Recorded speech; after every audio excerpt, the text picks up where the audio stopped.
The Galactic Academy's xenobiology lecture hall buzzed with the usual mix of alien chatter, translation device static, and the occasional methane burp from the sulfur breathers in the back. Professor Krelix adjusted his forearms dramatically as he clicked his mandibles together, a habit he'd developed to command attention from his diverse student body. Students, please settle down," Krelix announced, his voice carrying that particular brand of academic smugness that transcended species barriers. His compound eyes swept across the classroom, taking in the floating gas being known as Zephyr, the crystalline entity called Wisp whose faceted surface reflected the room's holographic displays, and Thunk, a rock-based lifeform who looked like he'd been carved from granite and given a really bad attitude. Today we conclude our fascinating study of primitive planetary ecosystems with the most amusing case study in the known galaxy, Krelix continued, his antenna twitching with barely contained glee. The quaint little world they call Earth, and its laughably inadequate predator species. A few students chittered with anticipation. Earth creatures had become something of a running joke in xenobiology circles. The planet's complete lack of plasma-based life forms, energy-manipulating entities, or even basic telepathic capabilities made it the galactic equivalent of studying bacteria. In the back row, slouched in a chair that clearly wasn't designed for his bipedal frame, sat Jake Morrison. He was the Academy's first and only human exchange student, a fact that had caused quite the administrative headache when his species had insisted on cultural exchange programs as part of their first contact protocols. Jake had spent most of the semester quietly taking notes, occasionally raising his hand to clarify some misconception about human physiology, and generally being the kind of student profs forgot about until grading time. Right now, Jake was examining his fingernails with the kind of intense focus usually reserved for quantum physics equations. To the casual observer, he appeared to be the picture of academic disinterest. His fellow students had long since dismissed him as just another primitive biped, barely more evolved than the creatures they were studying. "Now then," Professor Krelix announced, powering up the holographic display with a flourish of his upper right arm, "let us examine the apex predators of Earth, and I use that term with the utmost irony, of course." The first image flickered to life, a majestic lion in mid-roar, its mane flowing dramatically in some African breeze. The class erupted in what could generously be called laughter, though it sounded more like a combination of sonic booms, crystal chimes, and grinding stone. "Behold," Krelix said, his voice dripping with condescension, "the so-called king of the jungle. Note the primitive dental structure, the complete lack of energy projection capabilities, and the absolutely adorable little claws. Why, my youngest spawn could probably handle 3 of these creatures without breaking a sweat. If I sweated, of course." Jake's left eye developed a slight twitch. The holographic display shifted to show a massive tiger stalking through tall grass, its orange and black stripes practically glowing in the artificial light. Professor Krelix gestured dismissively with 2 of his arms while the other 2 manipulated the controls. "And here we have another of Earth's so-called apex predators," he announced, his mandibles clicking in what passed for amusement among his species. "The tiger. Observe how it relies on primitive stealth tactics and brute force. No plasma generation, no psychic abilities, no molecular manipulation. It simply bites things. How charmingly quaint." Zephyr, the floating gas being, rippled with what appeared to be laughter. "Professor, do they actually consider these creatures dangerous? I mean, look at it. It doesn't even have proper combat tentacles." It gets better," Krelix replied, clearly enjoying himself. The display switched to show a great white shark breaching the surface of an ocean, water cascading off its massive form. "This is what they call a great white shark. Apparently it's considered the ocean's most fearsome predator. Note the complete absence of energy weapons, force fields, or even basic atmospheric adaptation. It can't even leave its own habitat without dying." Wisp's crystalline form chimed with harmonious laughter. "It's almost sad, really. They're like living fossils stuck in some primitive evolutionary dead end." Thunk, despite being made of literal rock, somehow managed to look smug. "At least when my people fight, we can literally become one with the battlefield. These creatures can't even change their molecular density." The parade of Earth's fauna continued. Bears appeared on screen, eliciting coos of "how adorable" from the class. Wolves were dismissed as pack hunters for the weak. Even the mighty elephant was reduced to a large, slow target with decorative tusks. Jake's eye twitch had now spread to his jaw. His fingers drummed silently on his desk. a rhythm that would have been recognized by any human as the prelude to someone losing their patience in a spectacular fashion. "But surely," called out a student from the middle of the classroom, a serpentine creature with far too many eyes, "these humans must have some redeeming qualities as a species." Professor Krellick's compound eyes practically sparkled with malicious glee. "Oh, my dear Slither, that's the best part. These humans actually believe they're the dominant species on their planet. They think they're apex predators themselves." The classroom erupted in what could only be described as interspecies hysteria. Zephyr was rippling so hard with laughter that he nearly dissipated. Wisp's crystalline chimes reached frequencies that made the metal fixtures vibrate. Even Thunk was making grinding noises that served as his version of chuckling. "Can you imagine?" Krellix continued, warming to his theme. "Soft, squishy bipeds with no natural weapons, no armor, no special abilities whatsoever, thinking they rule a planet? Why, they don't even have proper claws. Look at this." The display zoomed in on human hands, showing the short, blunt fingernails and soft pink flesh. "They call these fingernails. Fingernails. As if they could actually do damage with these little stubs. It's like watching a newborn Zephyrian thinking it could take on a solar storm." Jake's hand slowly moved toward his pen, gripping it with what appeared to be casual interest, but what any human would recognize as barely restrained homicidal intent. The laughter was still echoing through the lecture hall when Jake Morrison slowly, deliberately, raised his hand. The movement was so casual, so polite, that it took a moment for the class to notice. But when they did, the laughter began to die down like air leaking from a punctured habitat dome. "Yes?" Professor Krellix asked, his tone carrying the kind of patronizing patience usually reserved for small children and particularly slow artificial intelligences. "Do you have a question, Jake?" Jake's smile could have powered a small space station. It was the kind of smile that made seasoned diplomats reach for their emergency evacuation protocols. "Oh, not a question, Professor. More of a gentle correction." The classroom fell silent. Even the translation devices seemed to pause, as if they were uncertain how to process what was happening. "You see," Jake continued, his voice maintaining that same pleasant, conversational tone that humans used when they were about to destroy someone's entire worldview, "I couldn't help but notice that you might be missing a few key details about Earth's ecosystem. Just tiny little things, really. Nothing major." Professor Krellix's antennae twitched with what might have been nervousness, though he covered it with academic bluster. "Oh, by all means, enlighten us. I'm sure your primitive perspective will be quite illuminating." Zephyr rippled with anticipation. "This should be good. The human thinks it knows better than a professor of xenobiology." Wisp's crystalline form chimed with amusement. "Perhaps it wants to tell us about how dangerous their little creatures really are." Thunk just grunted, which was his way of expressing everything from mild interest to existential dread. Jake's smile never wavered. If anything, it got brighter. "Well, since you asked so nicely, I suppose I could share a few observations. After all, I am something of an expert on Earth creatures." "Oh?" Krellix's mandibles clicked with barely concealed condescension. "And what makes you qualified to lecture on xenobiology?"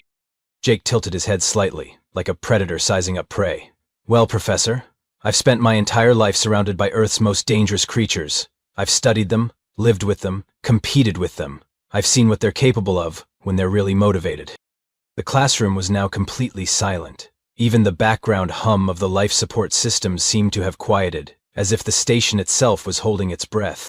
"You see," Jake continued, his voice taking on the tone of someone sharing a particularly interesting recipe, "I think there might be a small misunderstanding about which species on Earth are actually the apex predators." Professor Krellix's compound eyes narrowed. "I suppose you're going to tell us that humans are the dominant species." Jake's grin widened just a fraction. "Oh, Professor, we're not just the dominant species." He leaned forward slightly, his hands folded politely on his desk. "We're the creatures that all those other predators are afraid of."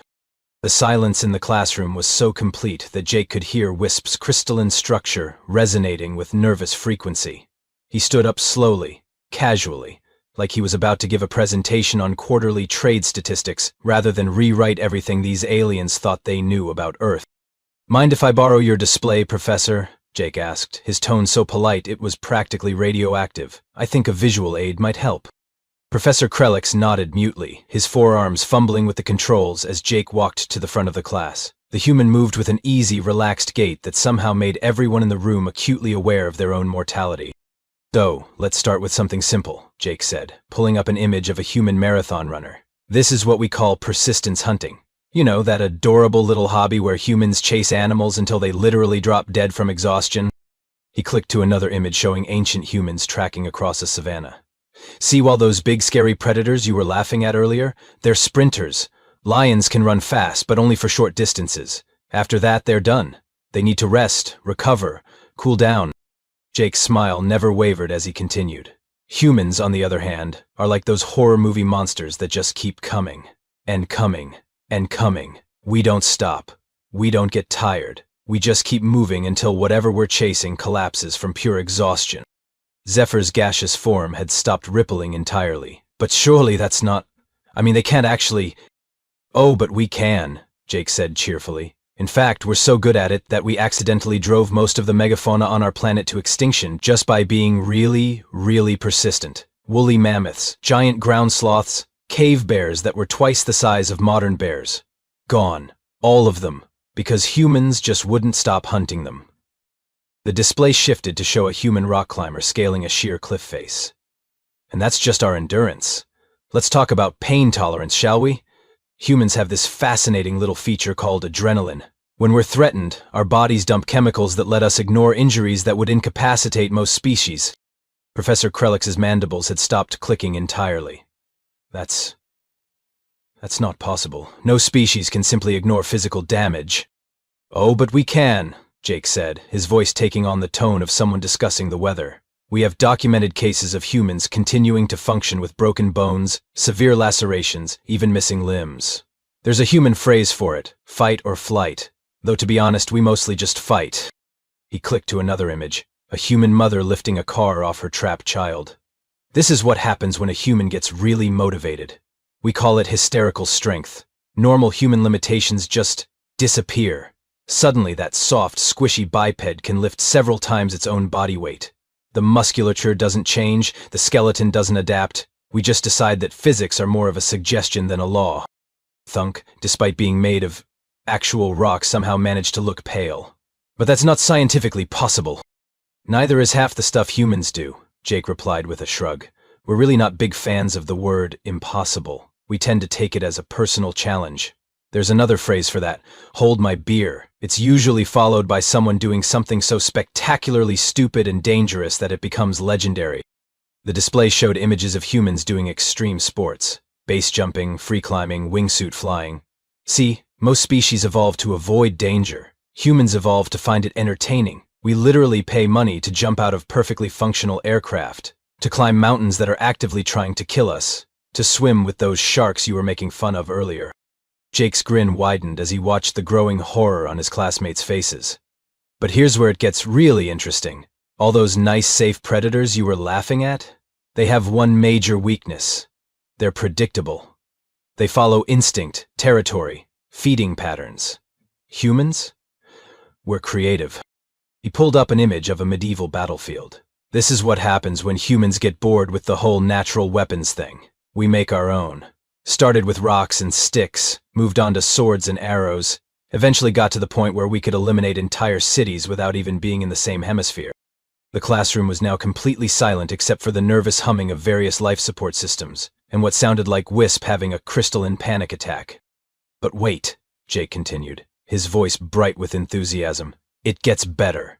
We didn't just make weapons. We made weapons that think. We created artificial intelligences specifically designed to be better at killing things than we are. And we gave them control of planet-destroying weaponry. Because that seemed like a really good idea at the time.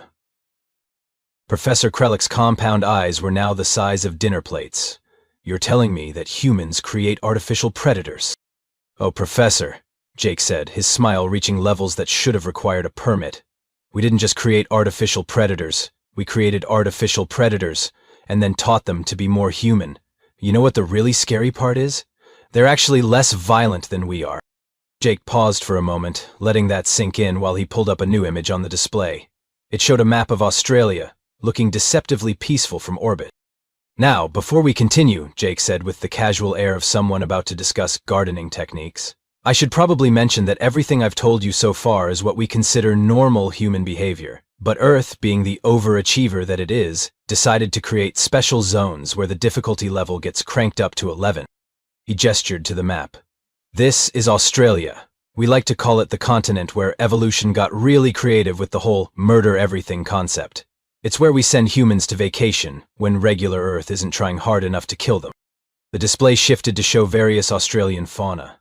Spiders the size of dinner plates, snakes that could kill with a single bite, jellyfish that were essentially transparent death, and crocodiles that looked like they'd been personally crafted by some malevolent deity.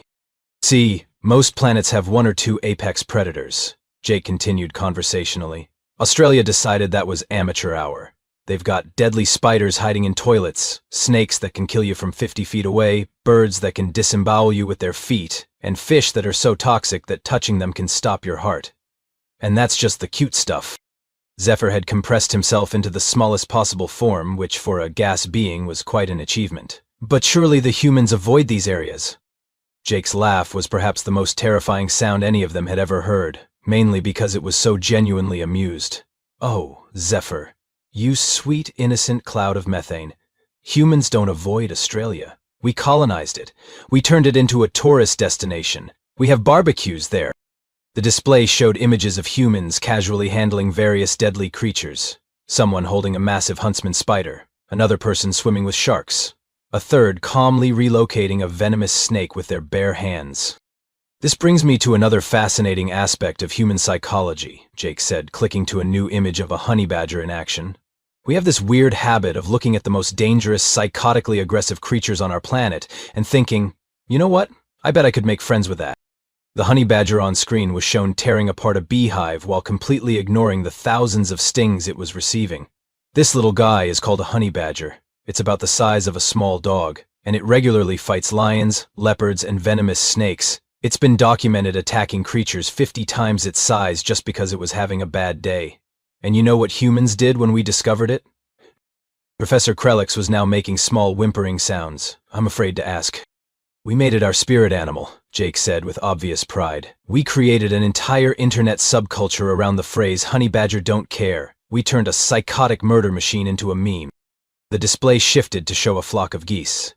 Several alien students visibly relaxed, thinking they were finally seeing something harmless.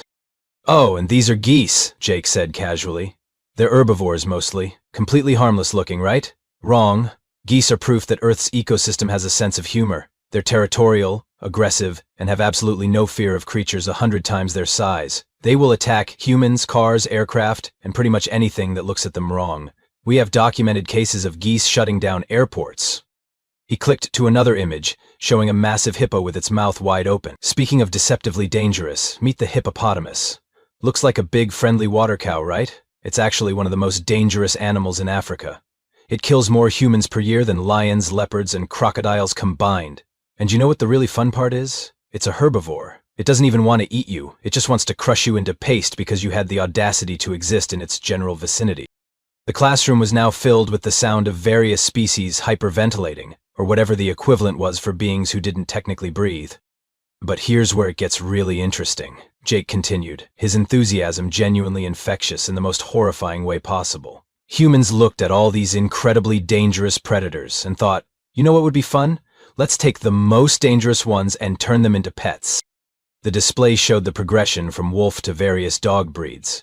30,000 years ago, we took wolves, pack-hunting predators with bone-crushing jaws, and turned them into pugs. Pugs. We literally bred apex predators until they couldn't breathe properly and needed sweaters in winter. We took creatures that could tear apart a mammoth and made them so dependent on us that they can't survive without human intervention. Thunk was now making grinding sounds that suggested he was having an existential crisis. But why would you do that? Because we could, Jake said simply, and because we thought it would be fun. We did the same thing with cats, by the way. We convinced solitary predators to live in our homes and bring us dead animals as presents. We call it love. The display shifted to show various images of human warfare throughout history. Now, about that creativity I mentioned earlier. When humans get really serious about conflict, we don't just fight, we innovate. We started with pointy sticks and rocks, but we didn't stop there. We made better rocks, pointier sticks, and eventually we figured out how to harness chemical reactions to throw metal really, really fast. The progression of human weaponry flashed across the screen. Swords, bows, gunpowder, cannons, machine guns, bombers, missiles, and finally a mushroom cloud. This is what happens when humans get really motivated about ending a conflict, Jake said, his voice taking on an almost academic tone. We figured out how to split atoms and release the energy that powers stars. Then we put that energy into bombs. Then we built thousands of them. Then we pointed them at each other and called it peace through superior firepower. Professor Krellick's voice was barely a whisper. You weaponized stellar fusion? Oh, that's just the nuclear stuff, Jake said with a wave of his hand. We also developed biological weapons, chemical weapons, psychological warfare, economic warfare, and something we call mutually assured destruction, which is basically a planet-wide suicide pact that somehow keeps everyone from fighting. We turned the threat of total annihilation into a diplomatic strategy. The display showed humans in various extreme situations, climbing Everest, diving to ocean depths, exploring polar regions, and venturing into space. But here's the thing that really sets humans apart from every other species on Earth. We don't just fight other creatures. We fight the planet itself. We go to places that are actively trying to kill us, not for resources, not for territory, but just to prove that we can. Jake's smile was now approaching levels that violated several galactic treaties on psychological warfare. We climb mountains that kill people regularly. We dive to depths that would crush most spacecraft. We explore deserts that can kill you in hours, and polar regions that can kill you in minutes. And we do it for fun. We pay money to do it. We call it adventure tourism. The final image showed a human astronaut floating in space, Earth visible in the background. And when our own planet wasn't challenging enough, we left it. We strapped ourselves to controlled explosions and threw ourselves into the vacuum of space. We landed on airless rocks, survived in metal cans for months at a time, and then came back and did it again. Because space wasn't scary enough to stop us. Jake turned back to the class, his expression now deadly serious. So, when you ask me about Earth's apex predators, Professor, you're asking the wrong question. Earth doesn't have apex predators. Earth has humans, and everything else is just trying to survive us. The silence that followed Jake's statement was the kind of silence usually reserved for the aftermath of supernovas, or the moment when entire civilizations realize they've made a terrible mistake. It was so complete that the station's artificial gravity seemed to hesitate, as if the universe itself was taking a moment to process what had just been revealed. Professor Krellick's forearms hung limply at his sides, his compound eyes staring at Jake with the kind of expression usually seen on creatures who had just discovered that their entire understanding of reality was fundamentally flawed. His mandibles opened and closed soundlessly, like a fish trying to breathe in vacuum. Zephyr had compressed himself into a sphere so dense that he was barely visible, just a faint shimmer in the air that occasionally pulsed with what might have been existential terror. The gas being's usual confident rippling had been replaced by what could only be described as atmospheric hyperventilation. Wisp's crystalline form was vibrating at frequencies that made the nearby equipment emit worried beeping sounds. The harmonic laughter that had filled the room earlier had been replaced by discordant chimes that sounded like a wind chime having a nervous breakdown. Spunk, despite being made of literal rock, somehow managed to look like he was about to faint. His granite features had shifted into an expression of dawning horror as he processed the implications of everything Jake had said. Even his usual confident solidity seemed to have developed a slight tremor. The serpentine student called Slither had coiled himself into what appeared to be a defensive ball, his numerous eyes darting between Jake and the nearest exit as if calculating whether he could escape, before the human decided to demonstrate any of the capabilities he'd just described. Jake, meanwhile, stood at the front of the class looking perfectly relaxed, his hands clasped behind his back like a tour guide who had just finished explaining the local flora and fauna. His smile had returned to its earlier pleasant intensity, the kind of expression that suggested he was genuinely enjoying the educational experience. So, Jake said cheerfully, breaking the silence with the casual tone of someone wrapping up a particularly interesting lecture, I hope that clears up any confusion about Earth's ecosystem. It's really quite a charming little planet once you understand the local dynamics. Professor Krellick finally found his voice, though it came out as barely more than a whisper. You're telling me that your entire species is composed of persistence predators with pain tolerance levels that defy biological norms, creative problem-solving abilities that led to the development of planet-destroying weapons, and a psychological profile that treats mortal danger as entertainment? Oh, that's just the basics, Jake replied with a modest shrug.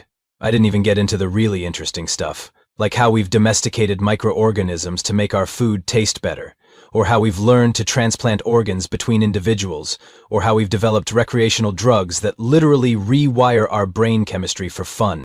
He paused thoughtfully, tapping his chin with one finger, and I completely skipped over our space program. Did you know that we've sent probes to every planet in our solar system, landed on multiple moons, and are currently planning to establish permanent colonies on celestial bodies that have no atmosphere? We look at lifeless chunks of rock floating in vacuum and think, you know what would be great? Living there. The class collectively shuddered, a sound that somehow transcended species barriers and came out as pure, universal terror. But here's the really fun part, Jake continued, his enthusiasm building like a star about to go supernova. Everything I've told you represents what we call normal human behavior. This is just regular, everyday stuff for us. We haven't even touched on what happens when humans get really motivated about something. Professor Krellick's voice cracked slightly. There's more? Oh, Professor, you have no idea, Jake said, his grin widening to proportions that should have required structural engineering approval.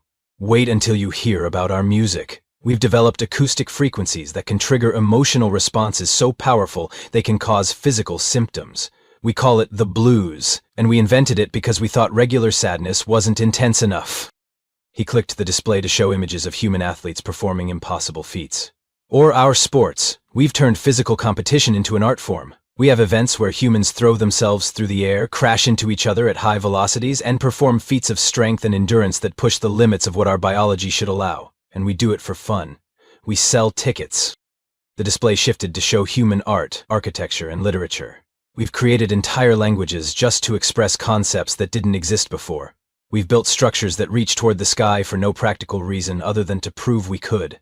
We've written stories about creatures and places that don't exist, and then we've convinced ourselves they're real enough to base our entire belief systems around them. Jake's voice took on the tone of someone sharing a particularly delicious secret. And here's the best part about human creativity. We don't just adapt to our environment. We make our environment adapt to us.